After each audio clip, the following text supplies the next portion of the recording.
Okay. Everybody, for the new faces, my name is Charles Small. I'm the director of ISGAP, the Institute for the Study of Global Anti-Semitism and Policy. And today it's an honor to welcome Benny Weinthal, who's an old friend and colleague, and I guess comrade in this struggle. I met Benny in Berlin 10 years ago, almost 9 years ago, when we were dealing with issues of Iran and its nuclear weapons program and radical Islam and the like. It was for a Stop the Bomb conference that I originally went to Berlin 9 years ago. So it's great to have Benny back. He visited us, he spoke at Yale for our program, and now he's back here. And although it's a small group, it's, I think, to Benny's credit, I know it's to Benny's credit, that there's sort of this eclectic group of people of, I'm sure you don't all know each other, but there's sort of professional, international, legal people here. There's union organizers here. There's Jewish communal leaders that are here, leading journalists, and diplomats in this crowd. And it's the fact that the caliber of the people here, who I know many of you don't know each other, it's all because you follow and know Benny's very important work. Benny is, as you all know, a Jerusalem Post correspondent for European affairs. He's based in Berlin. He's also the Berlin-based fellow for the Foundation of the Defense of Democracy. Benny reports on European-Israeli relations, contemporary anti-Semitism, and the threat of the Iranian nuclear weapons program. He writes on European anti-Semitism and his writings have appeared in Foreign Policy, the National Review Online, Haaretz, Idiot, Munich, as recently Fox News. He's also appeared on BBC Radio to discuss the contemporary issues of German anti-Semitism. Benny's originally from here in the New York area. He graduated from NYU, where he received a BA in philosophy, and then he went on to earn a master's degree in philosophy in European culture and literature from Cambridge University. So it's really a great pleasure to welcome Benny back to ISGAP.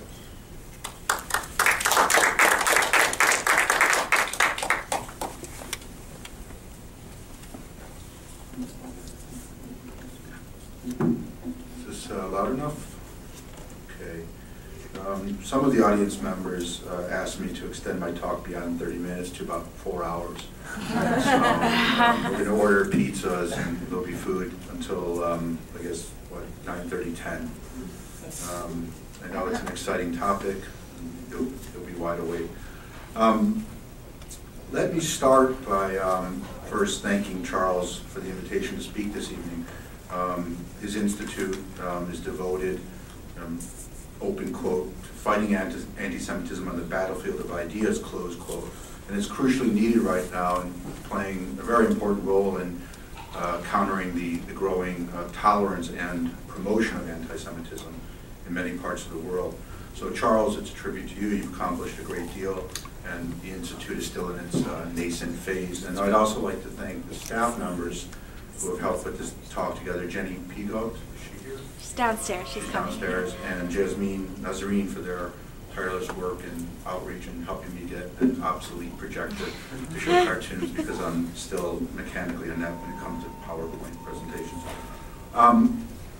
Well, let me delve into this. I'm going to go through just a few phases of what's happening in Europe, and I'll try to keep this to, I guess, 20, 30 minutes. And there's a couple sentences that capture my experience in Europe over the last 13 years or so in terms of reporting on modern anti-Semites in Europe and anti-Semitism across the continent. And there's a statement, many of you have probably heard it, from an Israeli psychoanalyst, Zevi Rex, who once said, the Germans will never forgive the Jews for Auschwitz. He meant it with biting sarcasm and irony, but again, the Germans will never forgive the Jews for Auschwitz. And journalists love colorful, statements or comments, and this is one of those comments that appears in many newspaper articles because it zooms in on a very important topic. That is the guilt that was formed in response to the Holocaust and how Europeans are dealing with this, or in this case, Germans. I would argue that this notion of guilt-based anti-Semitism that has now spread across the continent. You have a pan-European epidemic where the Europeans, in this case, will never forgive the Israelis for Auschwitz. I think it's moved away from the Jews in that sense because Europeans don't have problems with Jews returning to Europe. At least look at the case of Spain offering passports to Israelis who somehow have Spanish ancestry. But the problem is with Israel, and the notion of the Jew has been replaced by Israel. This is nothing really new. The French historian, I hope I'm pronouncing his name right, an anti-Semitism expert, Leon Poliakov, said a while back that Israel has now become the collective Jew among the nations. We see that at the UN, where there's a bottomless level of resolutions targeting Israel, while countries that are closed societies are rarely put in the spotlight. So there's a trend I'd like to show at this point in terms of anti-Semitic cartoons and how this has been gaining traction. There's been a number of cartoons, and I'm dealing mainly with the German and British media right now, but most of my talk will just cover continental Europe. But I think these cartoons capture, most of them deal with Israel, capture an interesting trend. From my perspective, and I'm not an academic, but what I've noticed as a journalist is many Europeans can't directly stoke anti-Semitism, at least it's a very crude form, so they do indirectly what they can't do directly. Cartoons is one area where you have more latitude to show that, and also the arts pages of newspapers. The political pages, for example, in Germany, the political sections of reporting are generally restrained, but the shift has been to the arts pages where it's wide open in terms of attacking Jews and Israel. So let me start with cartoon number 1.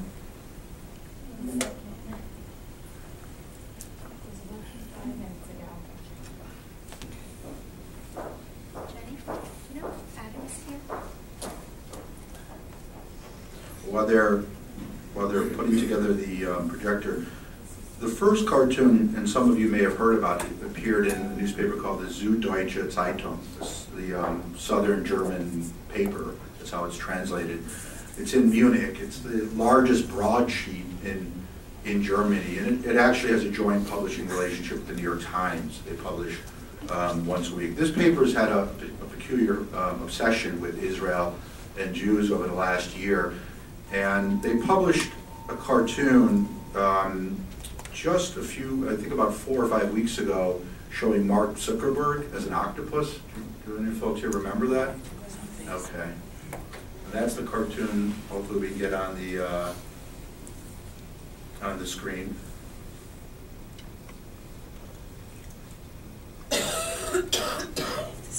Wait a couple minutes. Well, let me then plunge forward until we get the cartoon up. As I mentioned, my departure point for this talk is going to be mainly the period of European anti-Semitism. Okay, we have it. It disappeared.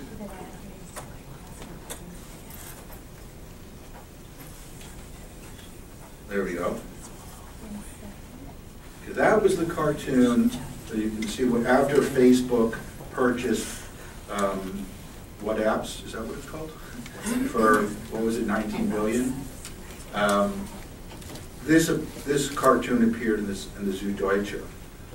Mark Zuckerberg. As you can see, the nose is clearly hooked. He doesn't have a hooked nose. His lips are created to be very fleshy, almost about to devour someone. You can almost see this attempt to make side curls, as a Hasidic Jew, and then of course the tentacles, which are engulfing all the computer systems in the world. And that image, if you recall, was ubiquitous during the Hitler movement. When I first saw this, I just did some simple searches because I remember seeing these types of cartoons in Nazi newspapers in the 30s. This cartoon was published in one of the editions, and then someone got smart in the editorial office, and they scrambled to withdraw it, but it got out, and then a second edition appeared, and they just showed a blank list, a blank face. You don't see Mark Zuckerberg, but you see the octopus. This was called Octopus Zuckerberg, and then they published another one, Octopus Facebook, to try to rope in the anti-Semitism at that point. But it was out, and the story got a lot of traction. Now let's go to number 2. This cartoon in the same paper appeared last year in the Süddeutsche again. This shows Israel as a demonic monster who's devouring, this is a German woman bringing him food, who's devouring German food, and the food symbolizes weapons. Because Israel, as many of you know, supplies second strike Dolphin submarines to, or Germany provides second strike Dolphin submarines to Israel. Israel buys them, some of them are at reduced rates, but again, the image of this monster with horns devouring Germany is how the largest broadsheet in Germany portrayed Israel. Cartoon number 3, this is from the Badische Zeitung. This is in Baden-Württemberg, which is a southwestern German state. For whatever reason, these cartoons keep surfacing in these southern German states. This shows, this took place during the peace talks, the Iran talks in November. So you see the sign says Genf, that means Geneva. The sign says underneath Iran atomic solution for the nuclear talks that were signed in, I think, on the 24th.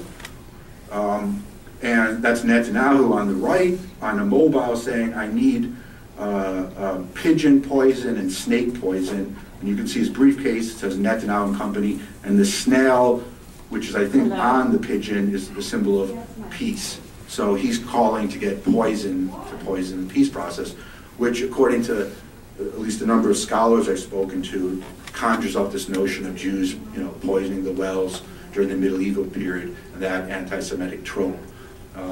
This newspaper actually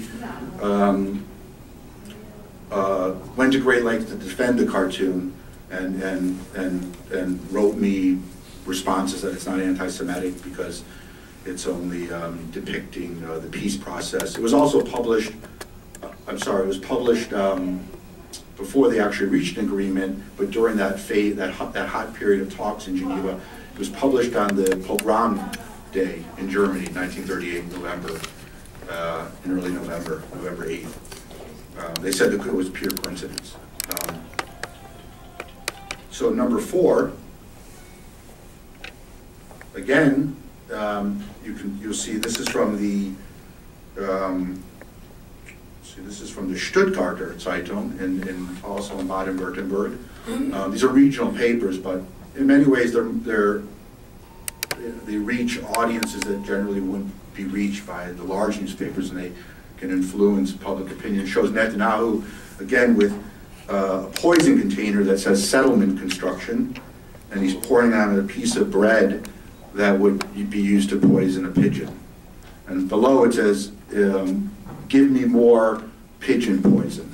Again, Netanyahu is the poisoner of the peace process. And this particular paper actually did apologize because they used a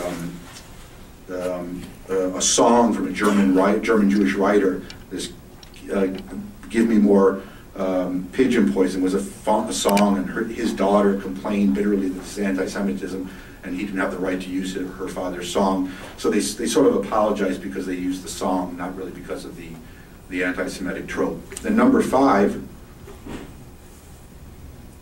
This just from the British Economist.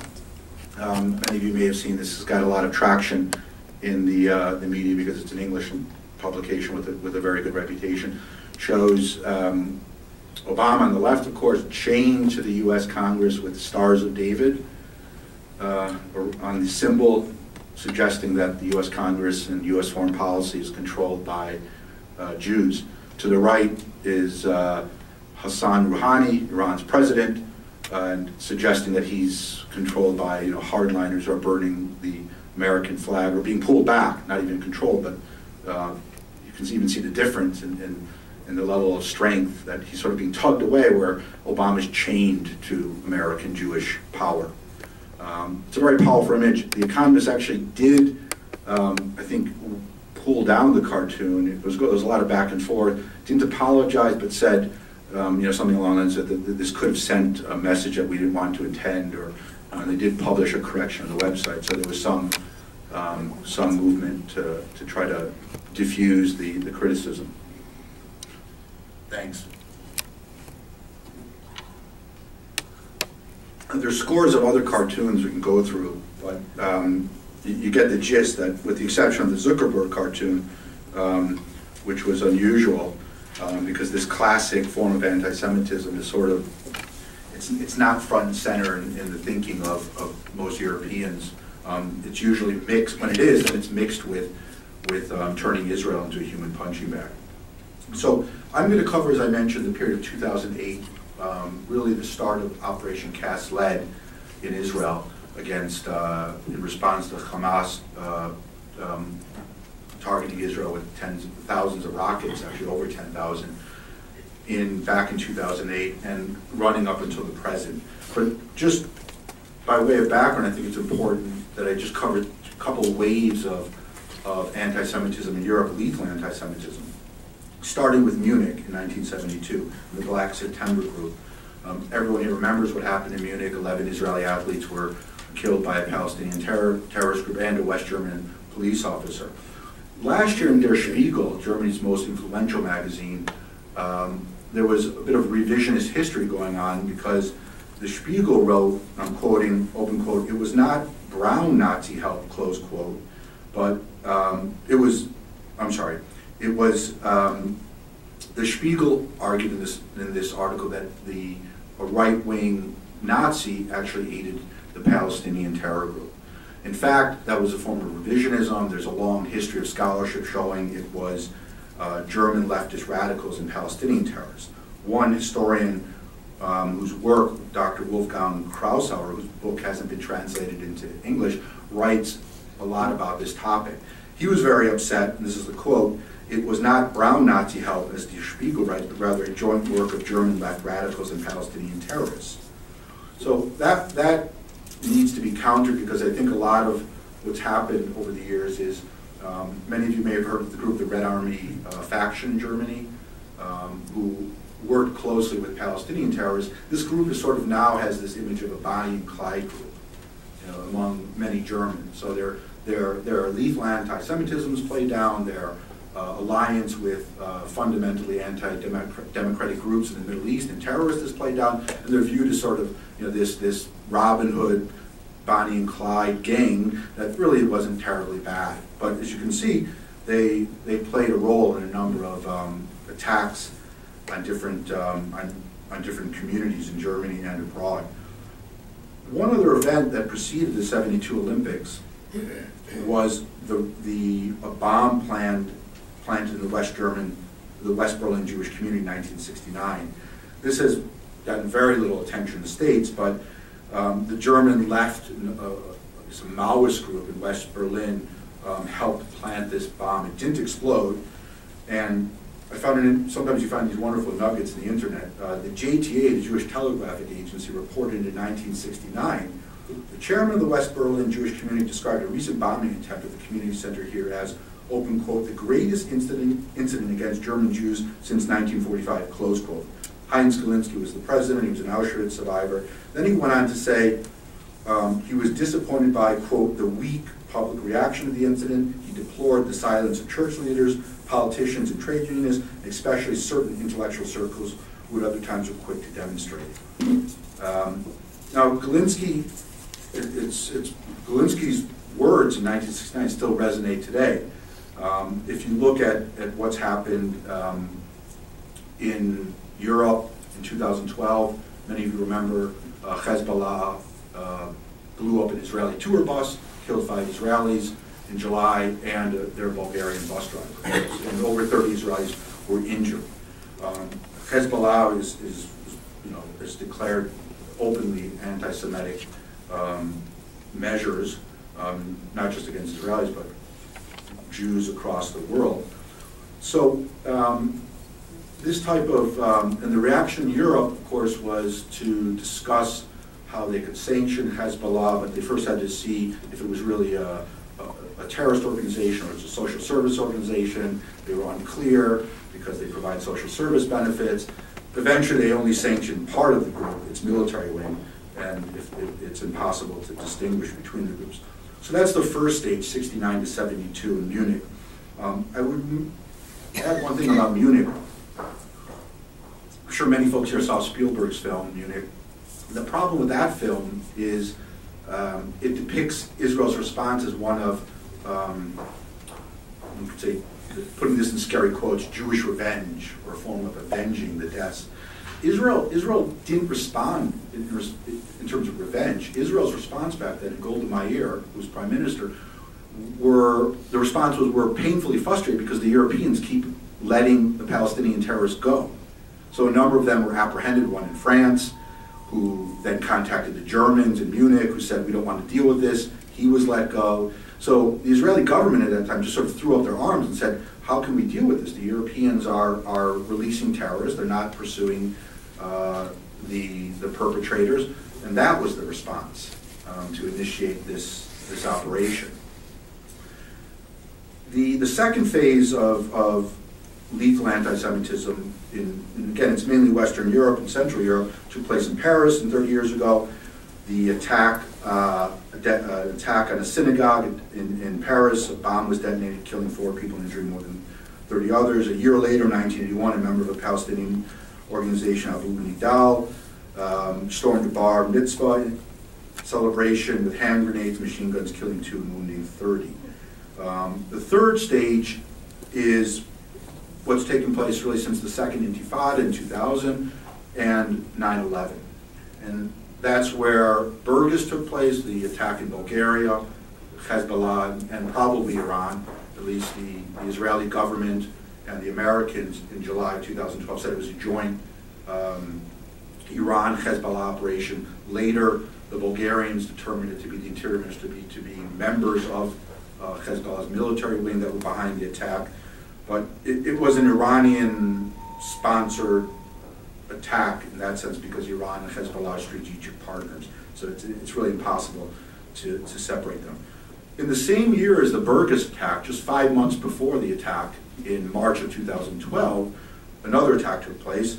And many of you, of course, know this. I'm sure the Mohamed Merah attack in Toulouse, France, where he killed 3 young children and school children and a school teacher, as well as 3 French soldiers, total 7 French. He was targeting French Muslim soldiers. So a total of 7 people were killed. His explanation for why he killed, or before the killing of the 4 French Jews was, open quote, "I kill Jews in France as these are the same Jews who kill innocents in Palestine," close quote.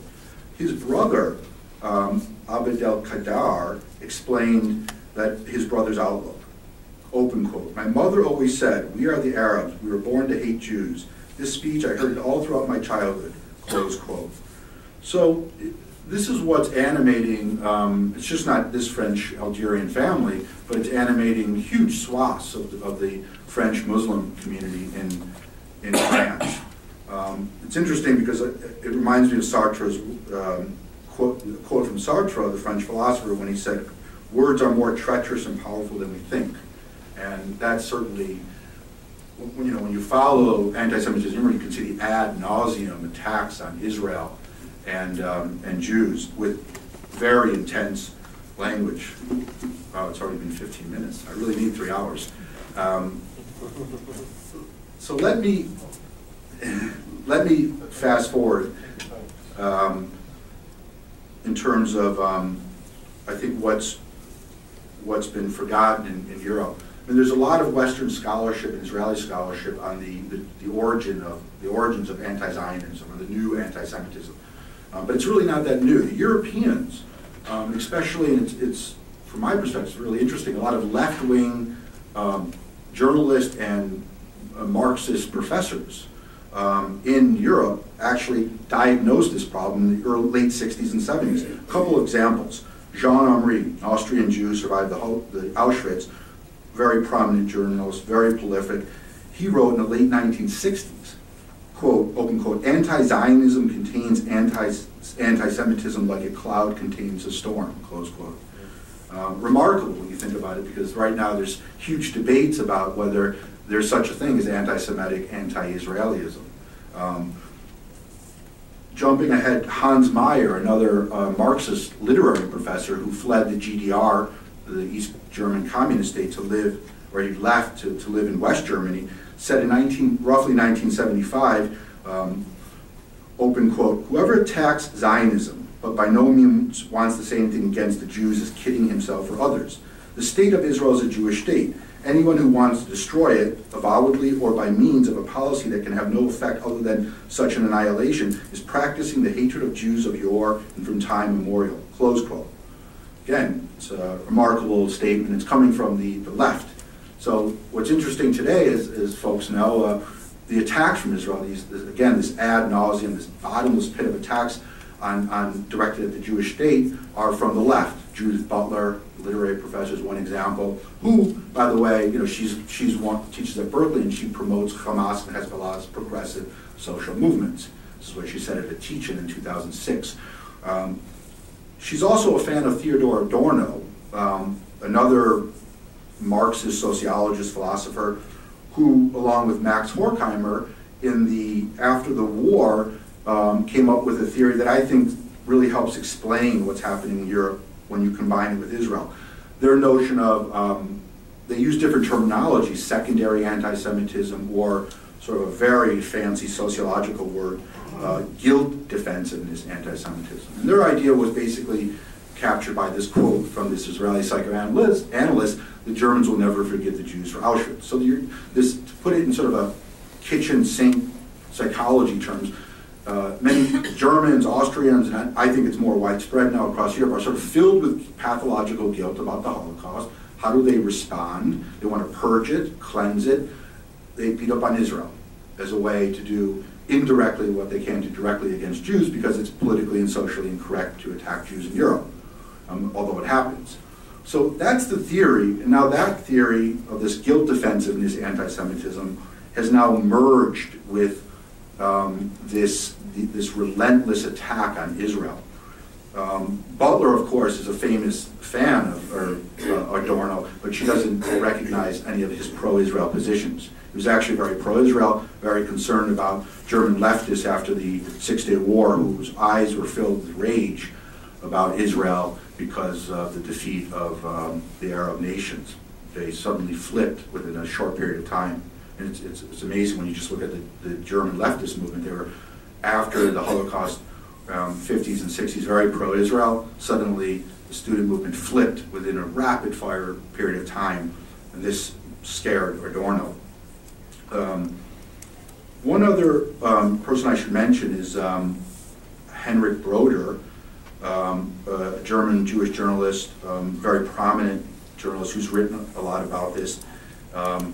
He actually left Germany in the early 80s because he was very disappointed with this rising anti-Semitic anti-Israelism, and this was his quote, writing in Die Zeit, the Times, a German weekly, open quote, "You're still your parents' children, your Jew today is the state of Israel," close quote. Then he went to Israel. Now he's back in Germany, but you get, this was in 81. And he was one of the more formidable thinkers at that time who developed this idea that what's happening in Germany is largely revolving around guilt. Now I'm going to fast forward a little bit to what I would call moral anti-Semitism, which is also a big component of what's happening in Europe right now. All these human rights NGOs, Amnesty, Human Rights Watch, peace groups, they have a particular obsession with Israel. And another German writer, non-Jewish writer, Eike Geisel, he died in 1997, he was born in 1945. I think he wrote this in the 90s. Again, he anticipated what what for folks who are working in this field experience on a daily basis. And I'll read it. It's sort of a lot of these German writers, there's a lot of hot air, but if you can meander your way through some of this, it's very insightful. Open quote, "The Jews, if they're not dead, should please suffer, admonish, and warn, but not fight back," close quote. So he was first tackling the notion of Jews who flex their muscles, whether in the 1967 war, 73 war, that disturbs the notion of how we should deal with Jews. Memorials, commemorations, commemorating the Holocaust, that's fine, but fighting back, you'll be warned. Then he goes on to say, open quote, "To be against Israel in the name of peace is something new. For this hostility has cast it the product of honorable political intentions. It is the morality of morons. Anti-Jewish hostility arises from the purest human needs. It comes from the yearning for peace. It is therefore entirely innocent. It is as universal as it is moral. This moral anti-Semitism completes Germany's restoration to goodness. In that it heralds the perfection of humanity, the banality of good." So it's interesting that he was able to anticipate how a lot of the human rights workers, activists are dealing with Israel. I won't go too much on the Durban strategy because I know many folks know about this, but I will tell one anecdote from my experience in terms of this moral anti-Semitism. In 2010, I got an email from an activist in Finland, a pro-Israel activist. He told me that on the website of Finland's third largest newspaper, the head of Amnesty International, Frank Johansson, wrote that Israel's a scum state. Now, I wasn't totally stunned, but I wanted to verify it, so I asked him to send me the website, and we did Google translations, and he walked me through this. And then I called up the head of Amnesty International in Helsinki, Frank Johansson, said, "I'm a reporter for the Jerusalem Post. I noticed on your blog that you wrote Israel's a scum state. Is that accurate?" He said, "Yes." And I said, "Well, are you sure it's a scum state?" "Yes."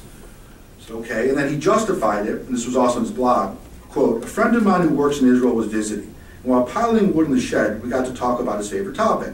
After several years of residence in the Holy Land, he came to the conclusion that Israel is a scum state. Based on my own visits, which occurred in the 70s and the last time in the 1990s, I agree." I said, "Okay, are there any other scum states in the world, Frank?" "No. There are some Russian officials who I would classify as scum." So that was my conversation with the head of Amnesty International in Helsinki. I did call the London office, and they told me that they got into a semantic debate with me about, he actually said it was a creep state, and I said, no, the only alternative translation is douchebag. That's what, I had a group of native translators in Finland who went through this, so it's as if creep state makes it any better. This is the reality. He wasn't fired. I think he had to go through some type of apology with the Israeli embassy in Helsinki, but he continued to work, and he's, as I understand, he's still with Helsinki promoting human rights. So that, that gives you a sense of, and that's not an anomaly, because there's been other cases. I don't have a lot of time to delve into Amnesty International, but I would also mention that there are working definitions of anti-Semitism. I think this is important because the Europeans recently dropped their agency. It's now called the European Union Agency for Fundamental Rights in Vienna, dropped the working definition of anti-Semitism. A modern definition. I see David Harris is here. It's nice to see him. The president of the agency, executive director, whose organization played a critical role in developing this modern definition of anti-Semitism in Berlin in 2004 with Deirdre Berger from the Berlin office. And the definition is basically, the gist of it is Natan Sharansky's 3 Ds, the demonization of Israel, delegitimization, and double standards applied to Israel. There's more to it than that, but that's the heart of it. So the EU has dropped this working definition. There's fights going on to get it restored. The US State Department still retains it, which is great. My only concern right now is I think the definition has a couple of loopholes that could be filled given the changing times. One is it misses the point of accusing Jews of warmongering. That's a very prevalent theme in Europe. and it surfaces at times here in the United States, mainly from the left, where Jews are accused of stoking war, of being a fifth column, loyal to Israel first and not to the United States. And also, and this is very difficult because it's not scientific, and at least there's not been a lot of scholarship, but this notion of capturing guilt defensiveness anti-Semitism in Europe. So that's widespread. How can you work that into the definition? I'm not really sure, but I think that needs to be dealt with on some level. How am I doing with time? 5-10 minutes, okay. One other,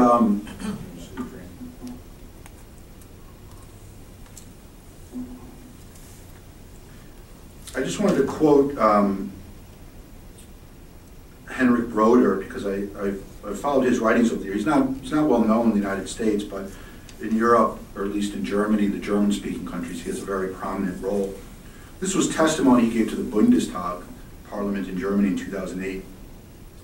Quoting him, "The modern anti-Semite does not believe in the protocols of the elders of Zion, but instead he fantasizes about an Israel lobby that is supposed to control American foreign policy like a tail that wags the dog. For the modern anti-Semite, it goes without saying that every year on January 27th, he will commemorate the liberation of Auschwitz. But at the same time, he militates for the right of Iran to have atomic weapons. For how can," he's quoting a politician here, "for how can one deny Iran what one has permitted Israel or Pakistan, as Norman Peck, the former foreign policy spokesman of the German Left Party, has put it? Should mention that the German Left Party in Germany is the third largest party in the Bundestag, and 2 of its MPs were aboard the Mavi Marmara in 2010 with Turkish jihadists, peace activists, putting that in scary quotes, and they tried to break the Gaza blockade to provide obsolete medicines and German language books. So I didn't know that so many children in Gaza can read German language books, or children's books. And these 2 MPs were aboard the Mavi Marmara, returned to Germany, and were received as heroes. And I'll end on this note, because I think the notion of disparate treatment is very important, and we see a lot of this coming from on the state level. I don't want to get into Hungary or the Eastern European countries right now. That's a whole other situation. But France has made some progress, significant progress in my view, from in 2001 when their ambassador, or was it 2000, to London, the UK called Israel that shitty little country. Hollande, the new president, I think has issued some very powerful statements.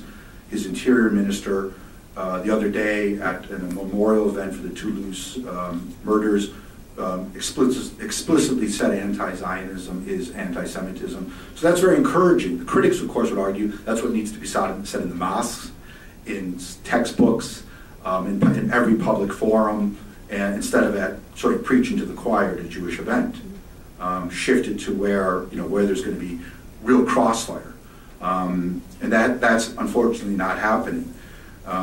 In Germany and in Austria, after Mavi Marmara was seized by Israel, the Vienna City Council, within 24 hours, issued a resolution blasting Israel.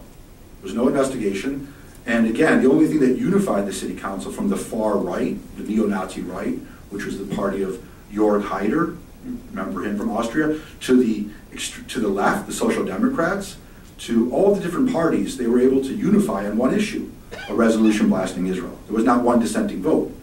So this is not atypical in Europe, where issues of Israel and Jews tend to unify disparate groups. The Bundestag, after the seizure of the Mavi Marmara, all 600 plus deputies, again from the German Left Party to Merkel's party to the Social Democrats, voted to condemn Israel's seizure a month after the seizure in July of 2010. So you had, without getting into names, you had a foreign policy spokesman for the Christian Democratic Union who's very pro-Israel. I think he must have changed his views after he got some criticism, but he's genuinely good, but standing shoulder to shoulder with the head of the Left Party, the foreign policy spokesman, who in 2006, Wolfgang Gierke, said we are all Hezbollah at a 2006 rally against the Israel's self-defense measures during the Second War in Lebanon. So you have 2 different groups unifying on the Mavi Marmara issue. As we know later, Israel was justified in seizing the vessel. So those are very troubling signs, and we're seeing that again in the German parliament with the issue of product labels. Israel, the Green Party has aggressively pushed that Israeli products from the disputed territories be labeled. There's no other measure in the German parliament right now to deal with a territorial dispute in the world, and there's no shortage of territorial disputes, as we know. I'm waiting for the product label measure for Crimea. I don't think it'll come, but it would interest me to see if a German party actually pushes for that. There's no shortage of time to deal with Israel in the parliament, but all these other territorial disputes, whether it's Western Sahara and Morocco, somehow are nowhere on the radar screen. Now, if you use the anti-Semitism word, folks will get very upset in Europe, but if you examine these definitions that have been formulated, certainly this sort of plain form of discrimination, as Charles Kreidhammer recently wrote in a commentary about anti-Semitism, dealing with these American universities that are supporting BDS motions, said anti-Semitism is simply discrimination.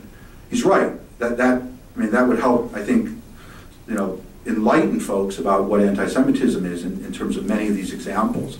And of course, it misses other aspects, but I think he's on the right track to try to simplify this debate instead of getting into an endless semantic discussion about what anti-Semitism. Because in Germany, it strikes me as very odd. It's a country that is very focused on mathematical precision, builds brilliant cars, can analyze things in highly sophisticated ways. But when it comes to anti-Semitism, no one knows what it is. Of course, it is. Most folks think it means if you put Jews in a cattle wagon and cart them off to Sachsenhausen and Buchenwald, that's anti-Semitism. But if you're not part of Adolf Hitler's inner circle, anything that falls below that is not anti-Semitism. I'm being a bit hyperbolic here, but you get the point. And it's venues like this, help, I think, but certainly it needs to move into the European parliaments, because in contrast to the States, and I'll end here, and this has been my experience, there are simply no countervailing forces in Europe. There are some, but it's not, it pales in comparison to the United States. You have the AGC, you have ADL, you have very informed constituencies, you have politicians who understand these issues. But in Europe, these types of countervailing forces are largely non-existent. So there's a great, great tolerance for anti-Semitism, and unfortunately, a lot of promotion of anti-Semitism. So I want to thank you. I know this is a little bit all over, but there was a lot to say, and I didn't want to, go on and on. Thank you very much for the presentation. It's amazing your layers of analysis and experience, all the stuff you've been doing over the years. So I paid him to say that. No, so thank you. So we have time for Q&A. Anybody has any questions? We'll start with the woman behind Josh and over to Josh. All right, that Mark Zuckerberg cartoon, the first one you showed, now that has nothing to do with Israel. There was nothing to do with Zionism or Israel there. That was pure anti-Semitism with the hook nose, which he doesn't even have. So, it was pure anti-Semitism. Since Europe is so politically correct, didn't their readers complain about that? Because, if it's not politically correct to be anti-Semitic, that was purely anti-Semitic, nothing to do with Israel. So didn't they get complaint from their own readers? I would have to check the, with the editorial office. My experience with some of these cartoons, readers complain. It might be readers who are members of the German-Israeli Friendship Society, as in the case in the other cartoon showing Netanyahu poisoning the peace process. The Süddeutsche, in my view, has been testing the limits of anti-Semitism. So these Is it in a very rural part of Germany? No, it's in Munich. It's in one of the largest cities. So don't they feel like guilty seeing a cartoon like that? The readers? I don't know if they think it's true. I don't know what's rolling around the heads of the readers on this cartoon, but if this imagery has been, look, 12 years of fascism can't be deleted within, that's a long period of time.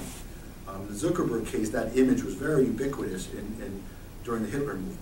I'm not saying that there's a continuity here, but all I'm saying is that it's not so easy to eradicate 12 years of fascism and certain traditions in terms of depictions of Jews. They realize they made a mistake, but at the same time I know that the editor of the opinion page greenlighted the cartoon, the chief editor. But did who he issue actually an writes for a apology newspaper in the called Jewish later Voices. editions? Did Pardon? he issue an apology? Because some people got that early. Yeah, edition. the cartoonist wrote me an email saying that I didn't intend to, No, injure- not you. Did they issue an apology to their readers in the print edition? No, because I was going back and forth on Twitter with the editorial. I asked them, did you issue a correction? And they said, what the cartoonist said stands. I said, well, is it in the paper? They just kept saying, no, it's what the cartoonist said. So Josh, and then we'll go over Yes. here. On the cartoon issue, and that's really, in your research on these cartoons, do you find it that the cartoonist is being assigned, Zuckerberg is taking over the world, what do you think about it? Draw the cartoon, or is it really like the newspaper editorial desks are coming up with the notion and then he's just like drawing it? So maybe, I guess I got a couple questions. So that's the first one. So who have you found is actually determining those things? The second question is when you're talking about anti-Semitism in Germany and the left in the 60s, in your research have you found the inciting incident that showed that when people switched from being really supportive of Israel to being really against it? And then the third one is your last description of the moral, the European moral grounds of anti-Semitism sounds really interesting, in that Jews suffered under Europe, and now we gave them a chance to have a country, and now look what a mess they've made of it. So now we can happily discriminate against them again. Is that a reading of it? Let me try to tackle the first time. I might have just a follow-up question to your question about your third question. I don't know what the decision-making process was in terms of these cartoons. There were news pegs that were used, like It was Facebook.com. Right, the Facebook, right, and the Iranian talks in Geneva. So those were sort of the news pegs that were used. I'm not sure how it was assigned or wasn't assigned. I think many of these cartoonists, and I said many of the writers on the art pages are largely, some of them just oblivious to what contemporary anti-Semitism is. Others are testing the limits, because they see, there's a writer, Jakob Augstein, whose family owns 25% of their Spiegel. He was writing columns last year saying that Israel and the Republican Party are responsible for basically all the post-Arab Spring failures, and that Netanyahu is cracking the whip and controlling Germany. He was a major writer. There was blowback against him.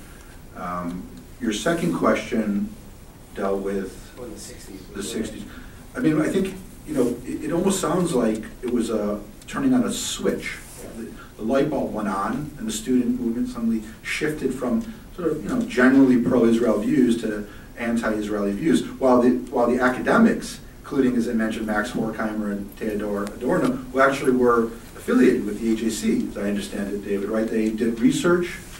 They did our Studies in Prejudice, a 5-volume series in the late 40s, early 50s.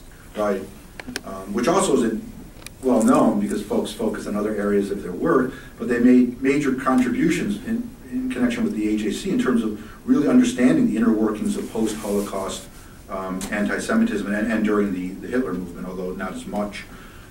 So I don't really have an explanation. I mean, this question's been rolling around in my head for years. I don't have an answer to that, why these students suddenly flipped. Might have been because the Israelis, defeated the Arab nations in '67, and that they went from this sort of utopian kibbutz-like atmosphere where they were reading Heinrich Heine and all these German writers to suddenly, defeating, a number of major armies. The last question I didn't understand. Yeah, I mean, that was maybe one that wasn't really a question. It's just more like, in my mind, when you're talking about, it was kind of this moral idea of anti-Semitism that's come up lately, and this idea that we can't really be mean to Israel because, like, in our mind, we felt bad, as you said in the beginning. We were guilty about the Jews and the Holocaust, and now we lived with that guilt for 2 generations, and now now that Israel is shown to be such a bad place, a vicious actor on the international stage, it's okay for us to be anti-Semitic again, basically, because they've proven that we were right in World War II. I mean, what I would say is that there was a German journalist, his name is Wolfgang Poth. Again, he's known in certain circles within Germany, but he's not known in the English-speaking world. He, I think, again, this is one of those sort of experiences, what captures my reporting over the years in one sentence, and I'm paraphrasing him. He said Germans are acting as Israel's probation officer to prevent their victims from relapsing. So that notion, I think, is very important because you have, you know, this outgrowth of moralism or didacticism where we've learned our lessons from the Holocaust. We have this major memorial in Berlin. Now we're sort of the world masters of working through our history, and we need to show the Israelis that they're transgressing. And now, in a weird way, we're serving as their probation officers. And if you relapse, because and there's another undertone to this, which is you went through Auschwitz, you went through Buchenwald, you went to the extermination camps. That was sort of a reform school. You made it through, and now again, we don't want you to relapse. Yeah, relapse meaning, Yeah. Okay. Gentlemen? I'm just having a little bit of trouble with the Economist cartoon. You know, I'm personally for the talks with Iran, and it did seem that when they began unfolding, that Netanyahu did, you know, very vocally advocate that they should be happening, which is his right. And He didn't advocate that, though. Talk should be. Well, he objected to the deal. But he's never said he's against the talks. Yeah, perhaps, but he said, you know, the message seems to be that Iran, you should be very careful about trusting Iran on anything. And we can, again, it's not about whether or not, you know. And it did seem like Jewish groups in the United States, you know, did mobilize, I could be wrong, but it seems like they did mobilize members of Congress to, you know, pass legislation which would at the very least make having constructive talks a lot more difficult. And I guess my question is, you know, when is it all right for, you know, what kind of cartoon can be created that could express that idea? And it seems to me, by looking at the cartoon, that, you know, it didn't seem to me to be anti-Semitic. Maybe it is. I don't know about this stuff that much, but what kind of a cartoon could be constructed to express the sort of ideas that I'm saying without it, in your opinion, being anti-Semitic? I mean, I'm not an editorial cartoonist, although I really wish I was. I mean, you know, certainly I can tell you, it's easier to say why the cartoon could be depicted in a non-anti-Semitic way. And there's a running thread where Israel is shown, or Jewish groups in this case, using the Star of David, a religious symbol, showing that they're holding American foreign policy hostage. And there's been a lot of scholarship in that area explaining why that's anti-Semitic. They're lobbying, like other groups, and not holding, you know, American foreign policy hostage. And those ideas go back in the 30s to help me out here, the American First movement with what was the Charles Lindbergh. Thank you. Those ideas. I mean, I think Philip Roth captured that well in one of his novels. I'll come to Antonio, this gentleman, then we'll come to Charles. I've often heard it said that the resurgence of this vehement anti-Semitism in Western Europe, including England, can be attributed in large part to the unprecedented Islamic immigration to those countries in the last 50 years or so. Do you agree with that? Would you comment on it? Right. This is the topic that dare not speak its name in Europe. There's clearly alliances have formed between different European Muslim groups and the European left, and there's been demonstrations over the years where those two groups have aligned during Operation Cast Lead, in particular when I was reporting on demonstrations every week involving tens of thousands of people in Berlin. And it was scattered across other German cities and Europe, and that alliance was very strong. So it's you know, European Muslim constituencies play a very significant role, and there's widespread anti-Semitism. There's been some studies done in that area. One was actually squashed and then was published in, I think it was 2003, detailing the high levels of anti-Semitic attitudes by the European Union. I think it was the year Daniel Cohn-Bendit, then eventually a European member of Parliament, published a study on his website from the Green Party. Interesting. So it's the problem I see is the politicians, the elites in many of these countries are sort of painfully indifferent to the anti-Semitism. So when the surfaces, they'll chalk it up, as many of you know, to the Middle East conflict, when it's not really about the Middle East conflict. But then you have this bizarre interplay between this guilt defensiveness anti-Semitism that I've talked about, which is very prevalent, and, for lack of a better phrase, Islamic animated anti-Semitism that deals with other issues. These different forms of anti-Semitism are merging, and it's creating a very, very potent cocktail in Europe right now. Let me just turn to Charles, since he gets the priority in terms of questions. So thank you. So the question is, I want to challenge you a bit. I think maybe from the European perspective, you mentioned in passing that you feel that in the United States that it's easier to confront and deal with anti-Semitism. It's much there's more informed people. You kind of said some things about the United States in passing, and I'd like to challenge you on it, because I would say, I mean, you and I started out in the UK 20 years ago, and we spoke about how there was sort of a wave of the BDS movement and kind of anti-Israel, anti-Semitic sentiment kind of coming as a wave. It was in the UK 20, 25 years ago. I think it arrived in Canada 10, 15 years ago, and I would argue that it's certainly arriving in the United States. And what I find intriguing, and I'm here now 10 years, is that I'm wondering, do you find that the American Jewish community, organizations, intellectuals are really capable of fighting anti-Semitism? Because there is this debate, what it is, what it isn't. Is condemning Israel or Israeli policy anti-Semitic, or is it not anti-Semitic? And, you know, what is anti-Semitism? The community is kind of, I would say, kind of stuck in this debate of what it is, similar to what you mentioned in Germany. And I think that this whole notion of due loyalty and Jewish power in Congress, I think is it's in the room. It's there, it's present, and I think it's hindering people from taking a very strong stand, from what I see. And I'm wondering, now that you've been here for a couple of months and you're connected to what's going on in Washington, what's your reading? Is it really, are we able to fight anti-Semitism? Do we understand the BDS movement here? Well, I mean, I think Europe can fight anti-Semitism if it wants. Europe can quickly regenerate itself. I mean, there's a bundle of potential in Europe. We've seen that, at least, you know, looking at European history. But they're in a rut for a number of reasons. One example here, I mean, Stuart Applebaum's here, sitting, you can just raise your hand. He's president of the Retail Wholesale Department, so Workers Union, and the head of the Jewish Labor Committee. I think it's important just to mention this, because in 2007, Stuart sort of jumped into the future and saw that there was BDS in the trade union movements in Europe.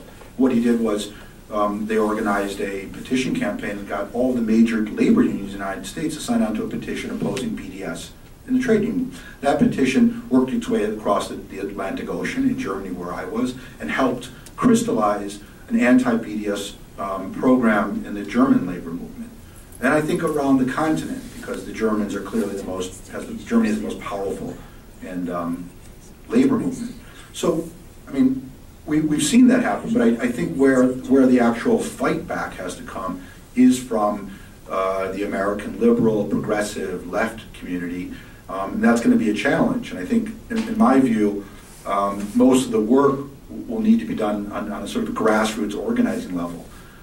Very people-intensive work, having very intensive discussions on college campuses before these divestment motions start, instead of scrambling at the last minute to put out brush fires.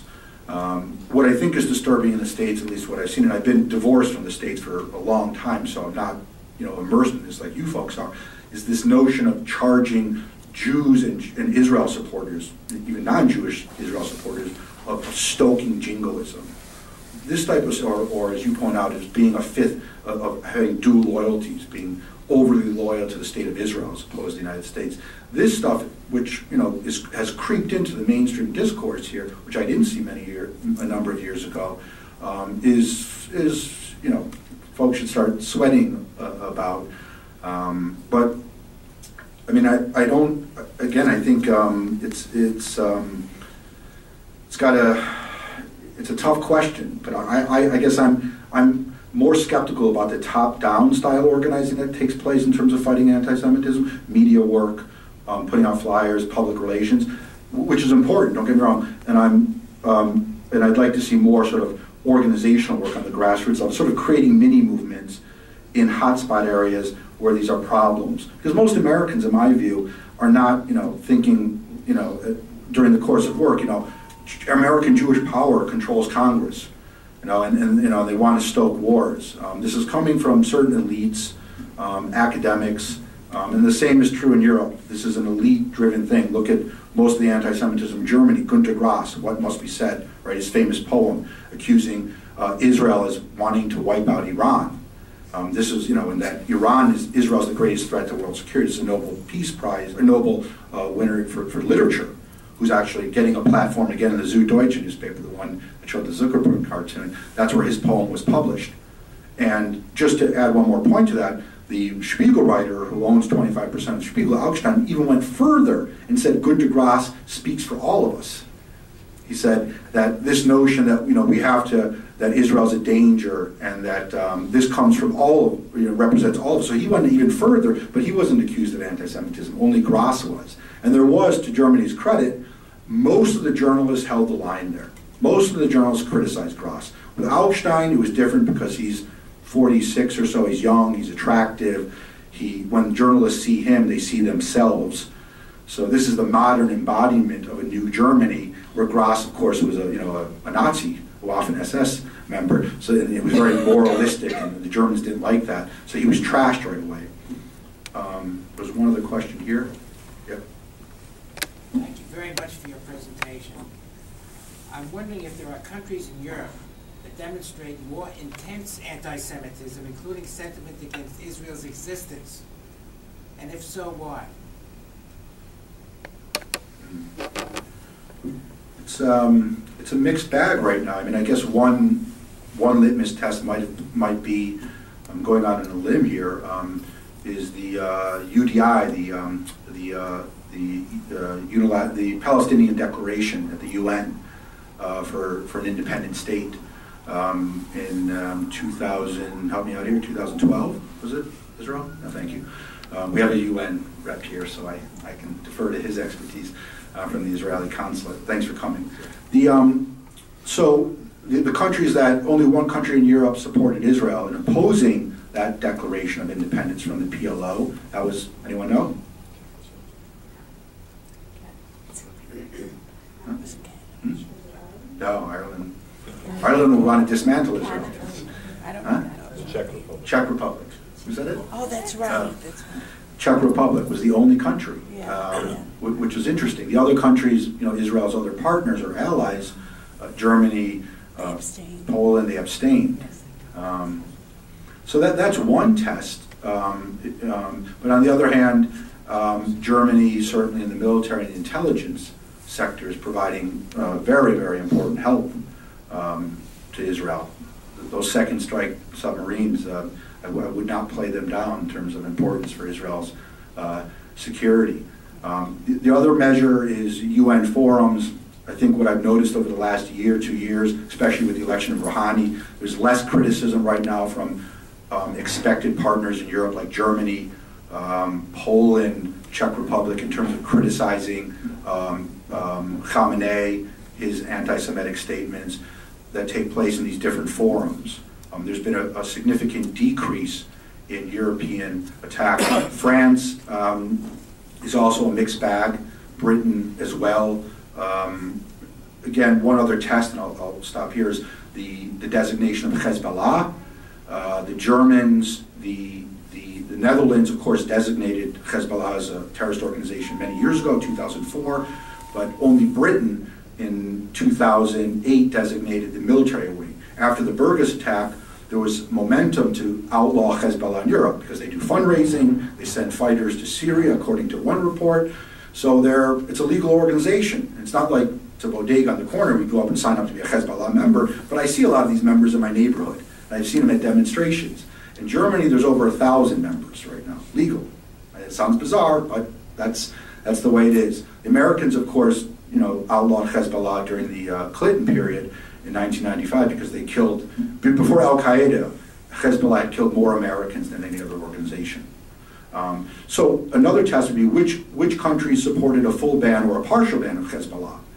The countries that were leading the effort were the UK, Germany came on board later, but did start to push for a ban of the military wing, and then France, largely because, in my view, of the military intervention of Hezbollah in Syria. And France sort of sees Syria as sort of a mini mandate or mini colony because it used to be their mandate area. Was upset that Hezbollah was aiding Assad, so they decided to support the designation. But they did a few months ago honor Hezbollah at a dinner in Beirut. I wrote about it, and the French embassy in Israel, a representative called me up and pleading with me to delete the article or the section because they didn't honor him. She said it was just a dinner, and I said, but I have a source here that said they honored him. Well, there was more of a dinner, but you get the drift of what's happening here. I just was wondering if you have any feeling on whether American leftist Jews, have any sense of what the end game of being totally on the left, saying that Israel is colonialism and that there's too much aggression. If you think that it's a naivete because because we have this tradition of trying to create dialogue, trying to do the right thing, be ethical, be the most moral, so we're criticizing our own selves, but in that same way that we were naive in Europe when we didn't see coming what was really coming, most people didn't see it, they were like, oh, we're German. That Americans think, oh, we're American, we're playing this dialogue game, but really the end game for what they're talking about is complete annihilation of the state of Israel. So that it's like a naivete that these leftists feel. I'm just curious if you see that too.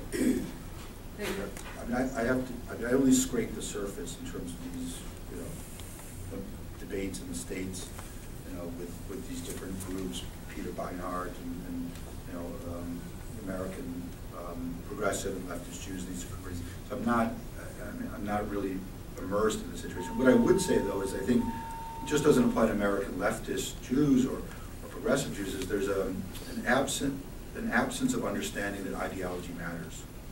So Hamas's ideology, what's stated in their charter, this lethal anti-Semitism, this obliteration of Israel, is real.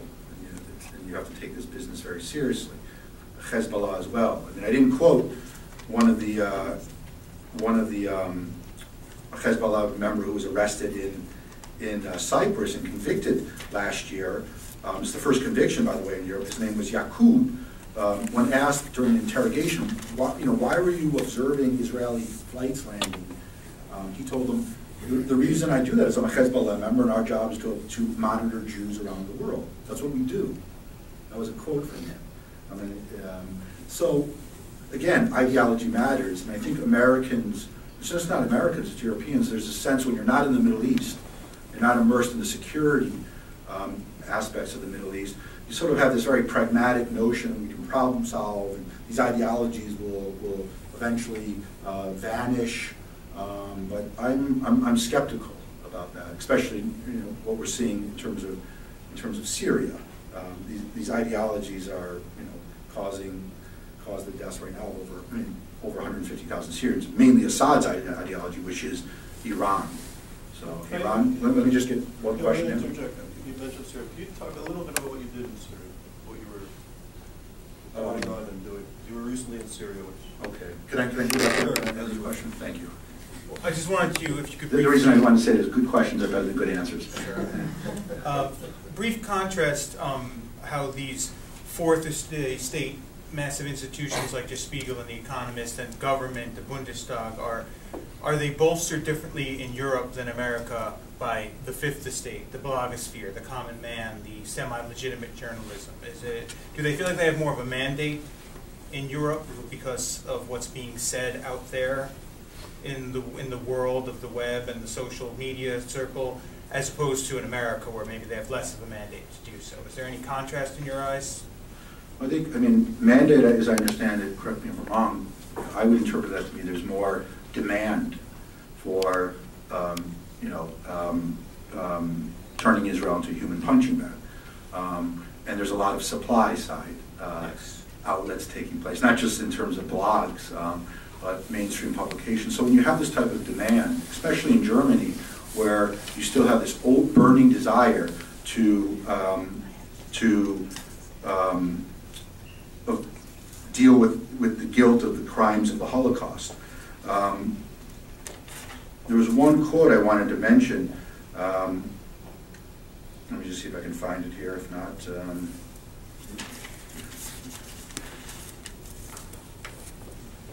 me just see if I can't. No, it's not there. But so I think that makes sense. In Germany, there's an insatiable desire among many segments of the population to alleviate their pathological guilt. How do they do that? Well, there are publications that will, depict Israel as an aggressor. One example is the Süddeutsche again. During the 2006 war in Lebanon, the second war in Lebanon, Israel, if you recall, was attacked on two fronts at the outset of the war. In the south, Hamas, and in the north, Hezbollah. The Süddeutsche's headline that day was Israel, in response, of course, Israel attacks on two fronts. Instead of writing Israel is attacked on two fronts, it was the opposite. I mean, it's ad nauseum. I mean, you can go through thousands of examples, but it's, again, portraying Israelis as aggressors. It's a common theme to sort of, again, make one think, you know what, we weren't as bad as we thought we were during the 12 years of fascism. And that's why you see this repetitive notion that Israelis are Nazis. I mean, Jakob Augstein, again, major commentator for Der Spiegel, wrote in one of his columns, he compared Gaza to a concentration camp. Sure. You really avoided introducing Islam into this discussion. And how organized are they in fulminating the anti-Israel, anti-Semitism? Repeat the question, please. She asked, she said I avoided the question of Islam and how Islam fosters anti-Semitism. Is that right? Well, yes. Yeah. Well, I mean, I think, I discussed these different waves of lethal anti-Semitism in Germany, showing, again, these were Palestinian groups, most of whom were secular, but there have been rallies in Germany, especially during the Second War in Lebanon, where politicians have stood out and said, we are all Hezbollah, those types of notions where they should realize that the Shiite organization is animated by ideology. I would only say that, yeah, there's many Europeans are playing down the notion of radical Islam, because I do believe it's important to make a distinction. I don't buy into this notion that Islam is inherently violent, and that is a huge problem. I mean, if Charles invites me back for another talk, I can delve into just the topic of radical Islam animating anti-Semitism in Germany in the different Muslim groups, Sunni and Shiite, that are playing out. But I do see that as a critical role in terms of Hezbollah. So in terms of Syria, yeah, I mean, this doesn't deal with anti-Semitism strictly, but I just want to make one other point before I forget. I feel like I'm bouncing around like a ping pong ball. This notion, Charles makes this point a lot, this notion that anti-Semitism only affects Jews, of course, is fundamentally incorrect, right? It starts with Jews and it triggers a domino effect, and in the case of the Second World War, 25 million Russians died, and Americans and all different groups. In Burgas in Bulgaria, as I mentioned, the 3 Hezbollah operatives were targeting Jews. They also killed a Bulgarian bus driver, a Bulgarian Muslim bus driver.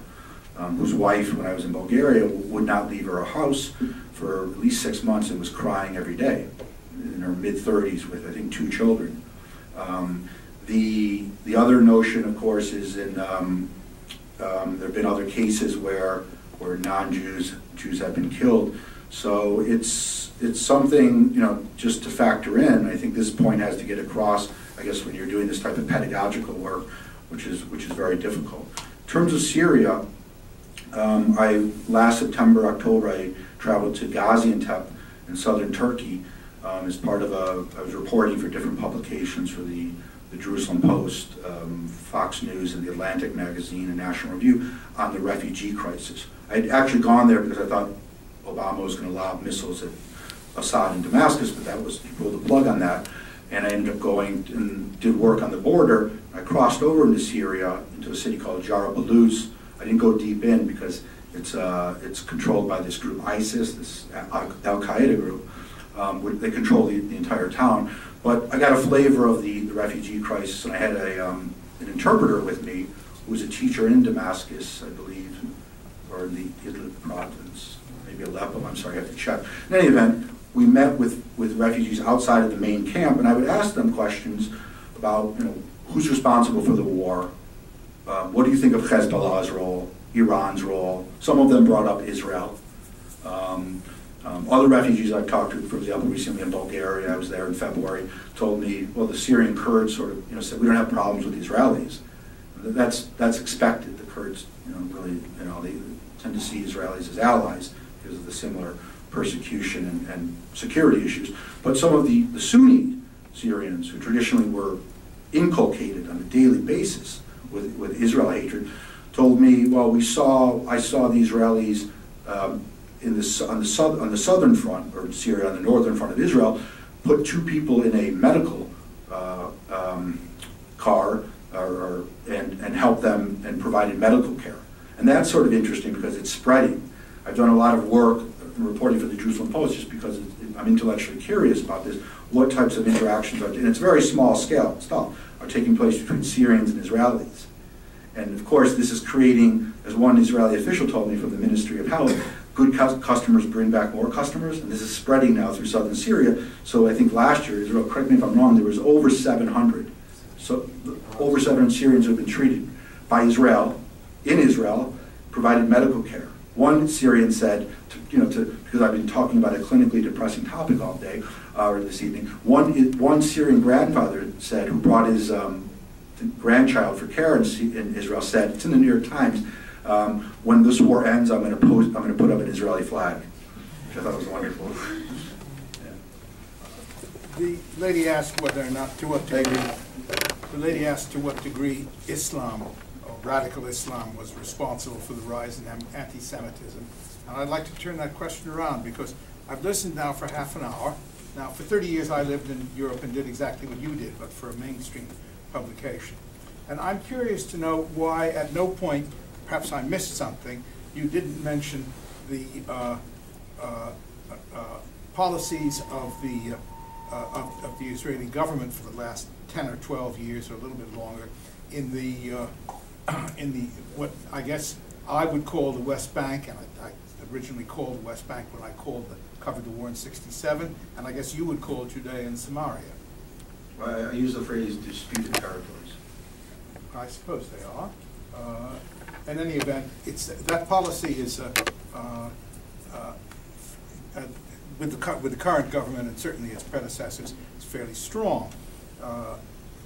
I haven't heard you mention it at all as a possible source of anti-Semitism, so perhaps you don't think it is. In Europe. I might say that for all the years I lived in Europe, and I go back every year, there is a kind of low level of anti-Semitism that is background radiation that will never go away. My wife is a Holocaust survivor and she agrees with me.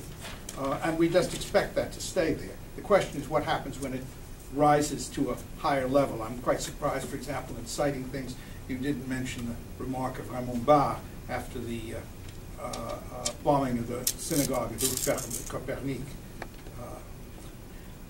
Several Jews were killed and several innocent Frenchmen.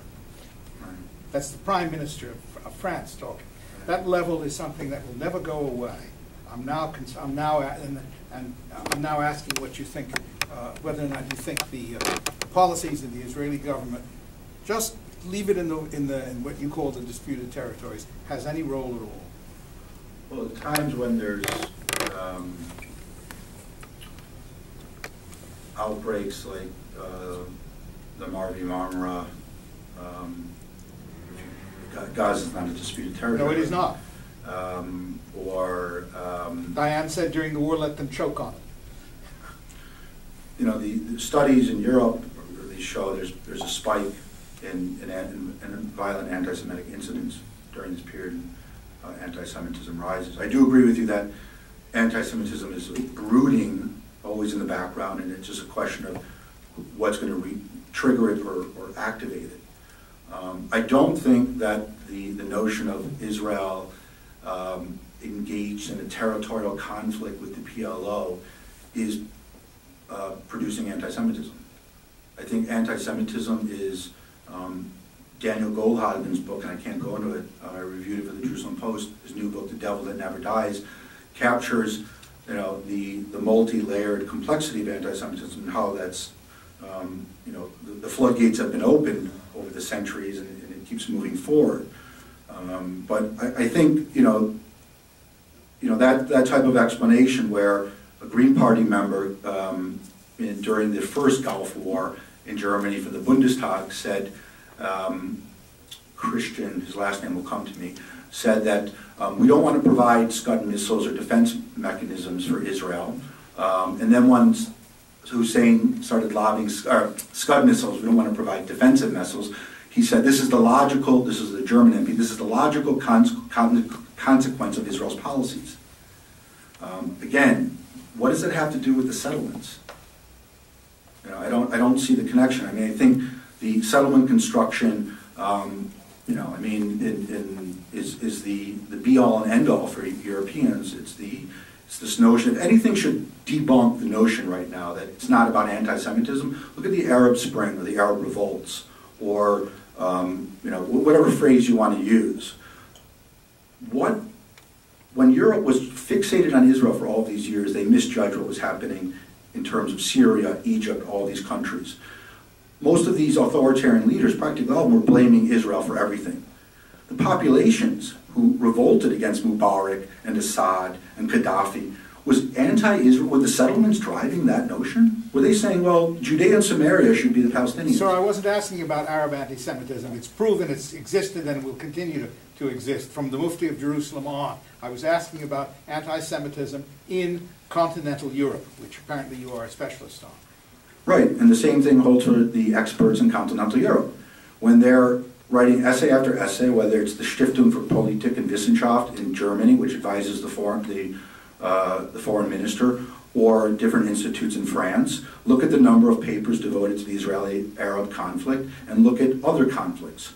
So my point is, this intense obsession with Israel has more to do with the European psyche as opposed to the settlements and settlement construction. I'd like to know why the Europeans are not focused on North Cyprus and Turkey's occupation. Why is there scarcely any literature, no condemnations, no efforts to label products from North Cyprus, although Turkey occupies it, but Israel is front and center in everybody's thinking, and probably this year we'll see a resolution passed by the EU labeling Israeli products.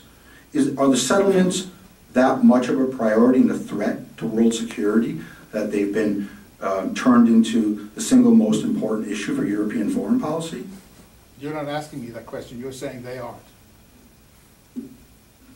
Good questions are better than good answers. I don't think so. So it's again, I think the settlement issue and the construction of settlements, my personal opinion is I'm not wild about it. It's hopefully it'll be resolved in the bargaining process. But the European reaction to somehow somehow assert that we'll create a political utopia if we can just stop Benjamin Netanyahu from building another apartment complex in East Jerusalem or another balcony. I just find that I don't find that persuasive. It's not plausible, and I think it buys into the European distorted think processes about the Middle East conflict. They should focus less on the disputed territories and more on building Arab democracy. That would create a solution, in my view. But again, I'm not negating the importance of the settlement construction. I think that is a barrier. But you know, that the party should work that out.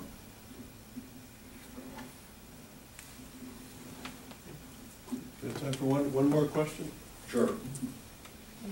Economist spoke about Western Europe, and I'm curious if you would like to say a few words about one country who desperately wants to become a part of the European Union, which is Ukraine, where both sides of the conflict now use the Jewish card and a very, in my opinion, vicious anti-Jewish rhetoric, and blame each other and their opponents for any fault they have as being a consequence of their alleged Jewish heritage or something like that. So how do you see that conflict in terms of their anti-Jewish sentiments? And my second question would be, if you see the American reporting on that conflict being different from the way it's reported in Europe. Where are you from? I'm from St. Petersburg, Russia. Oh, St. Petersburg, wow. You came in just for the lecture?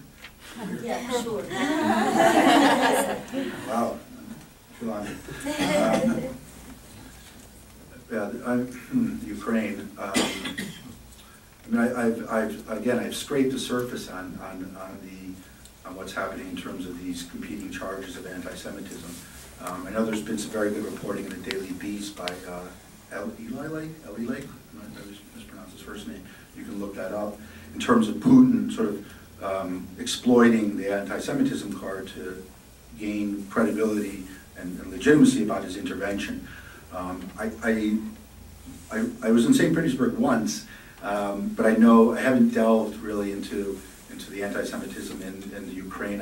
There's the one right-wing party, Sova, who knows the name of it?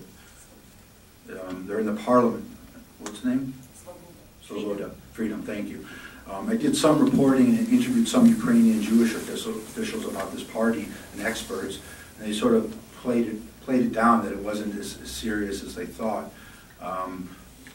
It's hard to say. I mean, these movements in Eastern Europe, Jobbik, there's a party now in Bulgaria called Ataka, which means attack. I was just there, and you know, it's troubling because in Bulgaria, Sofia, the streets are blanketed with these fascist-style posters of the leader of this party, Ataka.